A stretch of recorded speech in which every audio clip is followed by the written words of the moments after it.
أعوذ بالله من الشيطان الرجيم. بسم الله الرحمن الرحيم. من المؤمنين رجال صدقوا ما عاهدوا الله عليه فمنهم من قضى نحبه ومنهم من ينتظر وما بدلوا تبديلا ليجزي الله الصادقين بصدقهم ويعذب المنافقين إن شاء أو يتوب عليهم ان اللہ کان غفورا رحیما۔ غزوہ بدر میں بعض صحابہ کچھ مجبوریوں کی وجہ سے جنگ میں شامل نہیں ہو سکے تھے۔ اس کے بعد ان صحابہ نے اپنے آپ سے یہ عہد کیا کہ اب جو جنگ مسلمانوں کے خلاف ہوگی اس میں ہم ہر حال میں شریک ہوں گے، چاہے کیسی بھی مجبوریاں ہوں۔ اور ان صحابہ کے جنگ میں شریک نہ ہونے کی وجہ شرعی عذر تھا، کوئی ذاتی عذر نہیں تھا، ذاتی سستی نہیں تھی، شرعی عذر تھا جس کی بنا پر یہ شریک نہیں ہو سکے تھے۔ لیکن پھر بھی ان کو صدمہ تھا کہ اتنی بڑی جنگ اسلام اور کفار کی تھی، لہذا ہمیں شریک ہونا چاہیے۔ چنانچہ انہوں نے اپنے آپ سے خود عہد لیا کہ اب چاہے کوئی بھی جنگ ہو ہم اس میں ہر حال میں شریک ہوں گے، اور کوئی بھی عذر ہمارے لیے جنگ میں شرکت سے مانع نہیں ہوگا۔ چنانچہ انہی لوگوں کا ان آیت میں ذکر ہے۔ تو ان میں سے بعض غزوہ احد میں شریک ہوئے اور شہید ہوئے، اس طرح سے بہادری کے ساتھ جہاد کیا کہ شہید ہو گئے، اور بعض اس میں بھی فتح یاب ہوئے، بچ گئے، پھر اس غزوہ احزاب میں بھی بچ گئے۔ تو انہی لوگوں کا ذکر ہے کہ مومنین میں سے بعض لوگ ایسے بھی ہیں کہ انہوں نے وہ وعدہ سچ کر دکھایا جو انہوں نے اللہ سے اپنے اوپر کیا تھا، خود سے ایک عہد کیا اور اس عہد کو پورا کر دیا۔ فَمِنْهُمْ مَنْ قَضَى نَحْبَهُ، چنانچہ ان میں سے بعض وہ ہیں جنہوں نے اپنی نظر پوری کر دی۔ قرآن کریم نے ان کے اس وعدے کو نظر سے کہا ہے، منت سے کہا ہے۔ جیسے ہم کوئی منت مانگ لیتے ہیں، اپنے اوپر کوئی چیز واجب کر لیتے ہیں، تو یہ منت پورا کرنا ضروری ہوتا ہے نظر کا۔ تو ایسے ہی صحابہ نے گویا کہ اپنے اوپر یہ منت مانگ لی جس کو انہوں نے پورا کر دیا، یعنی شہید ہو گئے اللہ کے راہ میں۔ فَمِنْهُمْ مَنْ قَضَى نَحْبَهُ، پس ان میں سے بعض وہ ہیں جنہوں نے اپنی نظر پوری کر دی۔ وَمِنْهُمْ مَنْ يَنْتَظِرُ، اور ان میں سے بعض وہ ہیں جو اب بھی منتظر ہیں، مشتاق ہیں، یعنی وہ اپنے اس عہد پر کہ ہم اپنی جانوں کا نذرانہ پیش کریں گے اب بھی پابند عہد ہیں، اور ہر جنگ میں شریک ہو رہے ہیں کہ اللہ تعالیٰ شاید شہادت نصیب کر دے۔ تو ایک تو یہ مومنین کی جماعت ہے جن کے یہاں اللہ اور اس کے رسول سے وعدہ کر لینے کے بعد اس وعدے کو ٹھکرانا اپنے لیے جائز نہیں سمجھتے۔ اور ایک پیچھے منافقین کا ذکر آیا جنہوں نے ہر قدم پر اللہ اور اس کے رسول کے ساتھ غداری اور دھوکہ بازی کی۔ یہ غدر اور دھوکہ منافقین کی علامت ہی ہے۔ اللہ کے نبی علیہ السلام کا ارشاد گرامی ہے کہ منافقین کی 3 علامت ہے، ان میں سے ایک یہ بھی ہے کہ جب وعدہ کرے تو خلاف ورزی کرے۔ یہ فرق ہے مومن اور منافق کے درمیان کہ مومن جو وعدہ کرتا ہے اسے نبھاتا ہے، اور منافقین جو وعدہ کرتا ہے اس کی خلاف ورزی کرتا ہے۔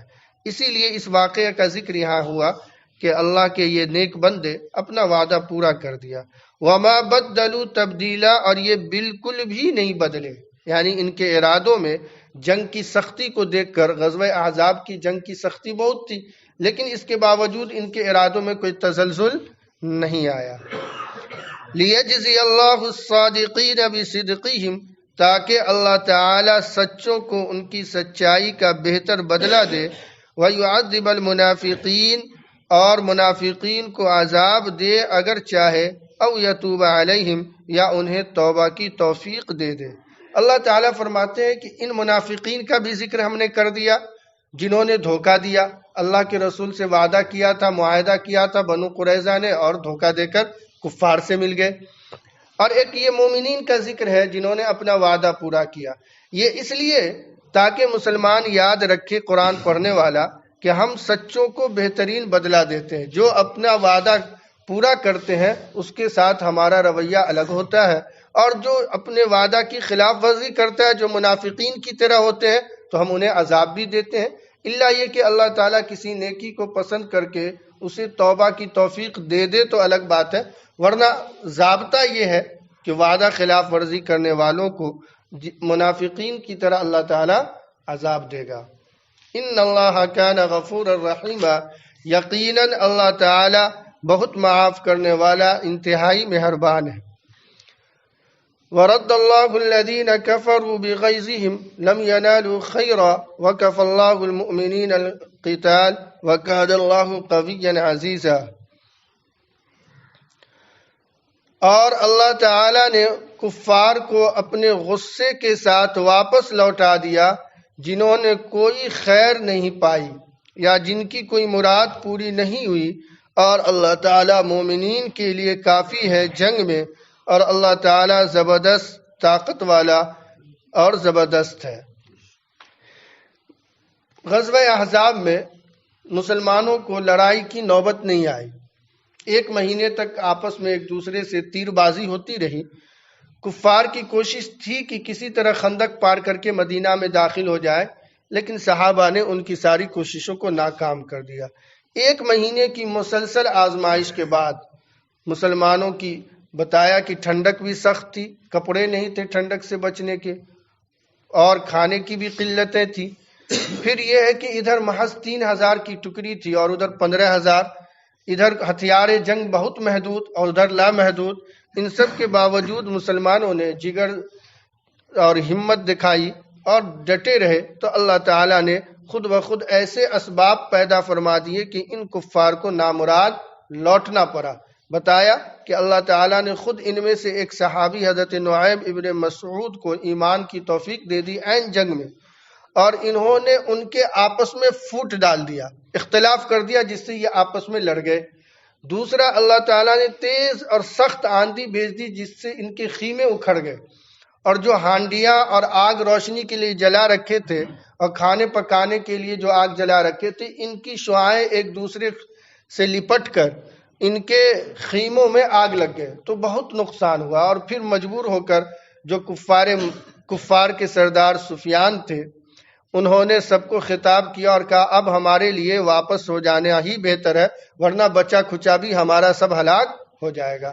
اسی کی طرف یہ اشارہ ہے کہ اللہ تعالیٰ نے ان کفار کو جس نیت سے آئے تھے، لم ینالوا خیرا، کچھ بھی ان کو کامیابی نہیں ملی، اور اللہ نے ان کو اسی غصے کی حالت میں آئے اور مزید غصہ پا کر لوٹ گئے۔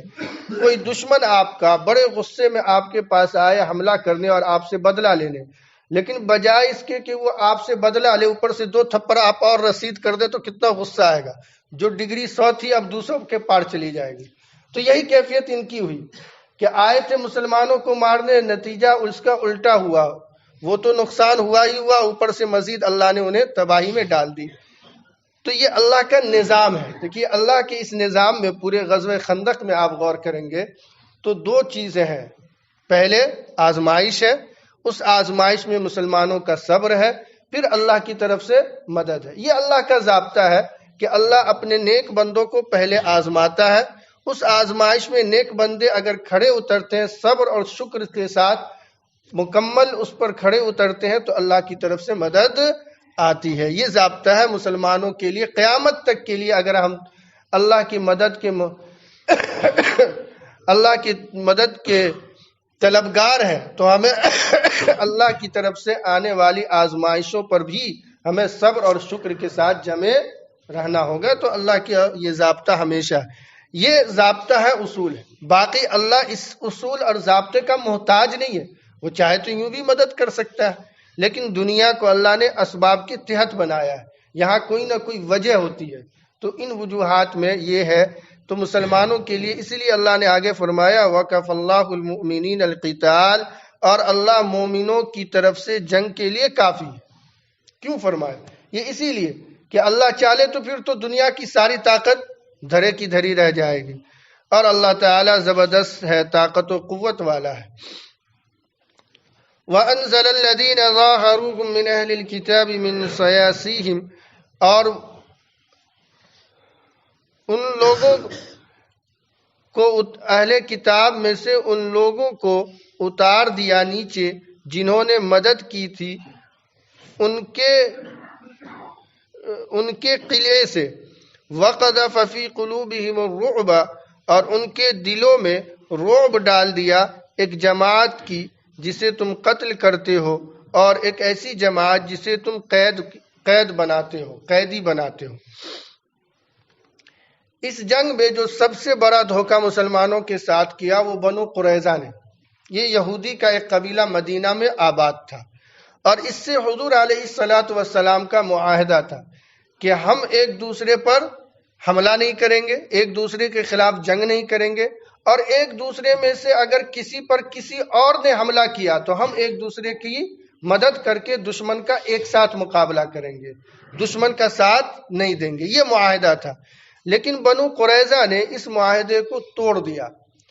عین جنگ کے موقع پر بجائے مسلمانوں کے تعاون کے کفار کے ساتھ مل کر ان کے ساتھ تعاون کا وعدہ کر لیا۔ یہ بڑا دھوکہ تھا، چونکہ یہ بقیہ جو لشکر تھے وہ مدینے کے باہر تھے، خندق کے اس پار تھے، تو ان کا خطرہ اتنا نہیں تھا۔ یہ بنو قریظہ چونکہ شہر کے اندر ہی تھے، مدینہ کے اندر ہی تھے، تو ان کا خطرہ زیادہ تھا، اور ان کی تشویش زیادہ تھی حضور کو کہ یہ تو اندر ہی ہے، جب چاہیں گے حملہ آور ہو جائیں گے۔ لیکن اللہ تعالیٰ نے ایسا نظام بنایا کہ ان کے اندر آپس میں پھوٹ پڑ گیا، جس کی وجہ سے وہ جنگ میں شامل تو نہیں ہوا، لیکن بہرحال اس نے عہد کی خلاف ورزی کی، معاہدہ کا پاس نہیں رکھا۔ لہذا جب غزوہ خندق سے لوٹ کر صحابہ ابھی گھر پہنچے، حضور علیہ السلام نے ابھی زرہ اتارا ہے اور ہتھیار نیچے رکھا ہے کہ جبرائیل امین تشریف لائے، اور فرمایا کہ آپ نے ہتھیار اتار دیا لیکن فرشتوں نے ابھی ہتھیار نہیں اتارا ہے، آپ کو بنو قریظہ کو سزا دینی ہے۔ انہوں نے بڑی غداری کی ہے، عین جنگ کے موقع پر فوری سزا دینے کی ضرورت ہے۔ ظہر کا وقت تھا، صحابہ نماز پڑھ چکے تھے، حضور نے مدینہ میں اعلان کروایا کہ صحابہ اب فوراً حج کوچ کریں قریظہ کی طرف، اور کوئی بھی عصر کی نماز یہاں نہ پڑھے، بنو قریظہ میں پہنچ کر پڑھیں۔ چنانچہ صحابہ چلے۔ صحابہ میں ایک اختلاف ہو گیا رستے میں، کہ چونکہ حضور نے فرمایا تھا کہ وہاں پہنچ کر نماز پڑھنی ہے، تو بعض صحابہ نے یہ سمجھا کہ نماز کا بیچ میں عصر کا وقت ہوا تو انہوں نے یہ سمجھا کہ ہمیں وہیں پہنچ کر نماز پڑھنی ہے، راستے میں نہیں پڑھنی ہے۔ چنانچہ وہ راستے میں عصر کی نماز قضا کر گئے اور وہاں جا کر پڑھی انہوں نے۔ اور بعض صحابہ نے یہ سمجھا کہ حضور کا مقصد یہ تھا کہ جلدی سے جلدی ہم وہاں پہنچیں، چونکہ فرشتے منتظر ہیں، تو اس لیے حضور کا مقصد نماز چھوڑنا نہیں تھا۔ چنانچہ بعض صحابہ نے راستے میں رک کر عصر کی نماز پڑھی، پھر آگے بڑھے۔ جب وہاں پہنچے تو حضور سے یہ واقعہ بیان کیا کہ بعضوں نے یہ اختلاف کیا اور نماز پڑھ لی، اور بعض نے یہاں آ کر پڑھی۔ حضور نے دونوں کو صحیح قرار دیا کہ تم نے بھی ٹھیک کیا، تم نے بھی ٹھیک کیا۔ اس واقعے سے مفسرین یہ مسئلہ نکالتے ہیں کہ یہ واقعہ بتاتا ہے کہ اگر کوئی عالم دین جو شرائط ہیں مجتہد ہونے کی، یعنی قرآن و حدیث میں غور کر کے مسئلہ نکالنے کی شرائط ہے، تقریباً 15 شرائط ہیں، اگر کسی کے اندر یہ 15 شرائط پائے جائیں اور پھر وہ قرآن و حدیث میں غور کر کے کوئی مسئلہ نکالتا ہے اور بالفرض اس سے غلطی ہو جاتی ہے، پھر بھی اسے ثواب ملے گا، کیونکہ حضور نے دونوں جماعت کو، ایک نے نماز پڑھی اسے بھی صحیح کہا اور جس نے نہیں پڑھی اسے بھی صحیح کہا، چونکہ صحابہ نے اپنے طور پر اجتہاد کیا کہ ہمیں کیا کرنا چاہیے، حضور کے اس قول کا کیا مطلب ہے۔ بعض نے یہ مطلب سمجھا تو انہوں نے اس پر عمل کیا، اور بعض نے دوسرا مطلب سمجھا تو دوسرے پر عمل کیا۔ یہ جو محدثین میں آپ آئے دن سنتے ہیں کہ کسی مسئلے میں اختلاف ہے، مثلا آمین زور سے کہنا ہے یا آمین آہستہ کہنا ہے، امام شافعی کہتے ہیں زور سے کہنا ہے، ہمارے امام صاحب کہتے ہیں آہستہ کہنا ہے، تو یہ جو اختلاف ہے حدیث کا اختلاف نہیں ہے، یہ حدیث فہمی کا اختلاف، ان کے پاس بھی دلیل ہے اور ان کے پاس بھی دلیل ہے، اس لیے دونوں کو غلط نہیں کہہ سکتے، دونوں کو صحیح کہیں گے۔ بالفرض اگر کوئی ایک غلط بھی ہوگا تو اللہ کے ہاں اسے اس کا گناہ نہیں ملے گا، بلکہ اسے قرآن و حدیث میں اجتہاد کر کے مسئلہ اخذ کرنے کا ثواب ملے گا۔ بہرحال حضور علیہ السلام اور صحابہ وہاں پہنچے تو انہوں نے بنو قریظہ کے سردار نے اپنے لوگوں سے خطاب کر کے مشورہ چاہا۔ کعب بن اسد اس کا امیر تھا، سردار تھا، اس نے اپنی قوم کو 3 پیشکش کی۔ ایک تو یہ کہا کہ دیکھو سب کے سب مسلمان ہو جاؤ تو تمہاری جان مال دنیا میں بھی محفوظ ہوگی اور آخرت میں بھی تم اللہ کے سے انعام پاؤ گے، کیونکہ ہم سب جانتے ہیں کہ یہ سچے ہیں، برحق ہے، ہم نے تورات پڑھی ہے، تم نے بھی پڑھی ہے، یہ اللہ کے نبی ہیں، برحق ہے، لہذا بہتر صورت یہ ہے کہ ہم سب مومن ہو جائیں تو ہماری جان بھی محفوظ ہو جائے گی دنیا میں اور آخرت میں بھی۔ دوسرا یہ ہے کہ اگر تم ایمان نہیں لاتے تو بیوی بچوں کو اپنے ہاتھ قتل کر دو اور پھر بہادری سے لڑو، شاید تم فتح پا جاؤ۔ تیسری صورت یہ ہے کہ سنیچر کے دن، چونکہ یہودیوں کے یہاں سنیچر کے دن جنگ کی ممانعت تھی، صرف عبادت کرنی تھی، خاص تھا، تو انہوں نے کہا دیکھو سنیچر کے دن چونکہ مسلمان یہ سمجھیں گے کہ ہم تو آج حملہ نہیں کریں گے، لہذا اس دن اچانک مسلمان پر حملہ کر دیں گے، چونکہ وہ اس دن غافل ہوں گے تو ہو سکتا ہے ہم فتح پا جائیں۔ یہ تین صورت ہے، تین صورت میں سے کوئی ایک صورت اختیار کر لو۔ ان کے لوگوں نے کہا کہ نہیں، ہم تو ایمان نہیں لا سکتے، ہم تو تورات پر پیدا ہوئے اور تورات پر ہی مریں گے۔ دوسری صورت یہ کہ بچے بیوی کو ہم کیوں قتل کریں، ان کا کیا قصور ہے کہ ہم اپنے ہاتھوں قتل کریں، ہم یہ بھی نہیں کر سکتے۔ تیسرے، ہم تورات کے خلاف بھی نہیں کر سکتے، چونکہ تورات میں ہمیں حکم نہیں ہے آج کے دن حملہ کرنا، سنیچر کے دن، تو ہم یہ بھی نہیں کریں گے۔ تو کیا کرو گے؟